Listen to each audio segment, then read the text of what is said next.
Folks, after Donald Trump embarrassed himself by lying in a black church on Saturday, he spoke at Turning Point USA's People Convention. Now, first of all, let's be real clear. They had the convention in the Detroit Convention Center, and they were attacking the very people by saying, oh, theft was going on here. This was the crime scene in 2020. At that event, of course, Trump ally Jack Posobiec, of course, who was a nutcase, and a staffer walked out on stage to unveil a white boy summer flag. Look at these idiots. From evil.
Well, this is no shock that that took place there because lead racist is the leader of Turning Point USA, Charlie Kirk. This is the same fool who attacked Reverend Dr. Martin Luther King Jr., saying he should not have a federal holiday. This is the same idiot who also said that, I'm going to think twice about flying on a plane with a black pilot because they don't have their qualifications, and on and on and on. There have been racists who have been busted in Turning Point USA, and so it has been a breeding ground for white nationalists.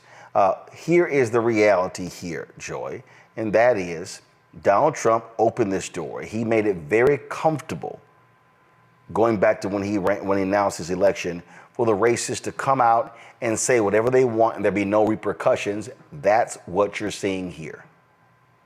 That's correct. He is the fire that are lighting the matches of something ugly that has always existed in America. This is no surprise. He didn't make it happen, but he has ignited it, and he's made it okay. He's normalized it, or rather, with the exception of this network, sometimes the media has normalized it. This is not normal to see these people at this pitch level doing this, recorded on TV, sending a signal that not only is this okay, but this is the kind of stuff that you ought to do, not just here, but in your hometown, in your schools, et cetera. But you know what? I'm glad they've recorded it. I'm a Democrat. I can't believe our luck. We ought to be taking this and showing it to every ad, in every fundraiser corner that we are seeking to get white independent voters and voters of any race who feel like they're not sure if it makes a difference who's in office. Guys, you are electing white supremacists. And so when it comes to white supremacy, you're either with them or you're not. This is a which side are you on moment. Are you with white boy summer or are you with democracy? And we got to make it plain to people that that's what we're talking about. So you can't be my friend. We can't hang out. We can't have any brewskis or whatever if you're not, voting in the right way in the fall, because what you're advocating for inadvertently are white supremacists. And we can't be coy or cordial about that. It's serious business, right? Because we're talking about democracy. Here's the deal here, Candace. The reality is the Republican Party creates safe space for racists. You've got racist members of Congress who are there right now, who openly attend white supremacist conventions. Donald Trump had lunch with a violent racist in Nick Fuentes. That's the fact. And so that's who this Republican Party is. They are the party that embraces the folks who carry the tiki torches in Charlottesville, Virginia. This is who they are. And you know what? Keep showing me who you are, because if I'm in a room, I want to know who the racist is. And that's what this type of a video does. It lets people know that we have not come that far when it comes to how white people feel about blacks in America. I mean, it's on display. We had a wake-up moment when Trump was elected.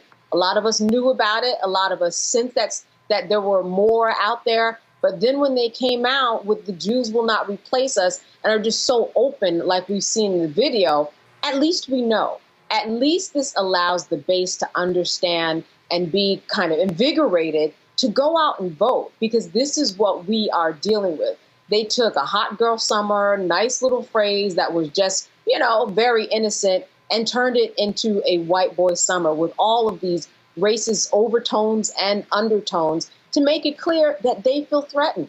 Because for them, this is their America, and that's what we're seeing on the stage. It would be as if you or I walked out and our car was stolen from our driveway. We wonder what's going on. That's how they feel. They feel like America is being stolen right from under them, and this is the result of that.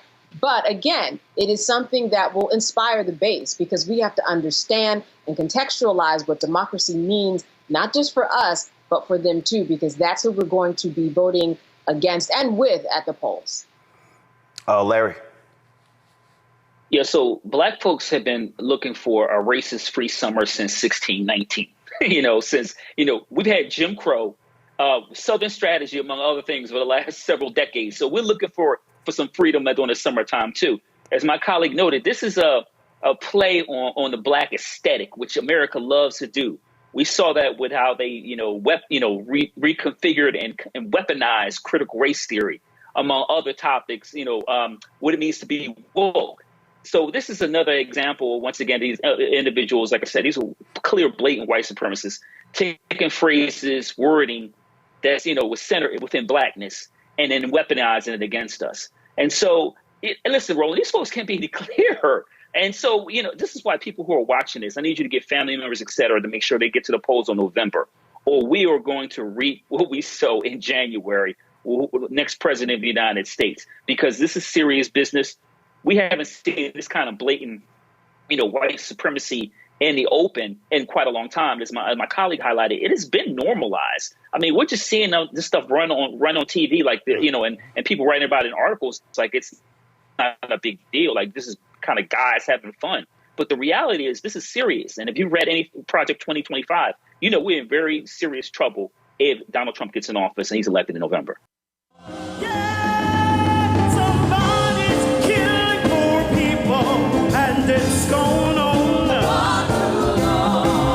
When COVID happened, poor people were dying at a rate already of 800 people a day. Before COVID, if you went to a funeral every single day, it would take you 600 years to attend all the funerals of the people who will die from the ravages of policy violence, poverty, and low wages in America in just 1 year. It would take you 2 years and 19 days to go to all of the funerals of the people that will die today, and oftentimes silence. Nobody talks about this political genocide, but we are determined today to remember their death and be a resurrection of voting power and voice power like never before. Economic justice and saving this democracy are deeply connected.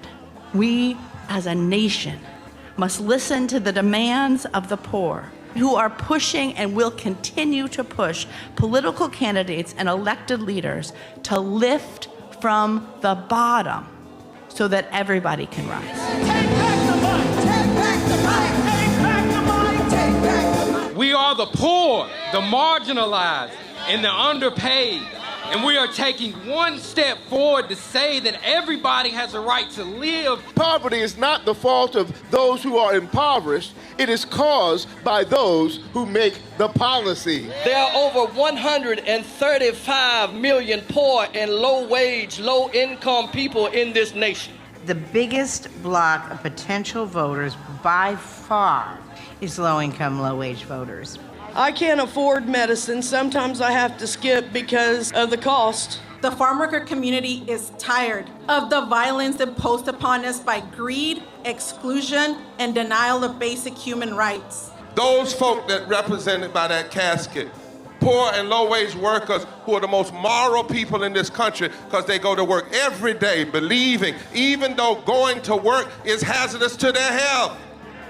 I'm tired of working 70 to 80 hours a week and still not have money for the necessity of bills. I'm tired of getting sick and not being able to go see the doctor. Having to make a choice to pay between rent or the light bill or food or clothes. You cannot claim to care about families and a culture of life and then do everything in your power to rob people of equal access to resources and to force them to live in poverty. Leadership of both parties have waged war on poor people and low-wage workers. And this government has treated people experiencing poverty, including their military families, with disdainful, deliberate, malicious neglect. So the truth is that my son died from poverty. We refuse to accept poverty as the fourth leading cause of death. The fourth leading cause of death in this, the richest country in the world. We march today for our children and the generations to come. And we need to do it with the loudest voices possible, the biggest actions possible. We will voice our demands and register our vote. When we stand up and when we stand together, things change. There is the electorate that is, and then there is the electorate that should be. 34 million eligible poor and low-income voters did not vote in 2016. If just 20% of those voters in swing states were mobilized around an agenda, they could change the political outcome of every election. So we're launching the most massive voter mobilization and turnout campaign in history of poor and low-wage voters, allies, and religious leaders. People are dying, but we know it doesn't have to be this way. And so we are calling on everyone to join us in this Poor People's Campaign, a national call for moral revival. We are here, we will be seen, we will be heard, and our power will be felt. We don't need to be an insurrection. We are a resurrection that will be felt across this country. Are you ready? Ready? Ready? Ready? We are a resurrection, and we are ready!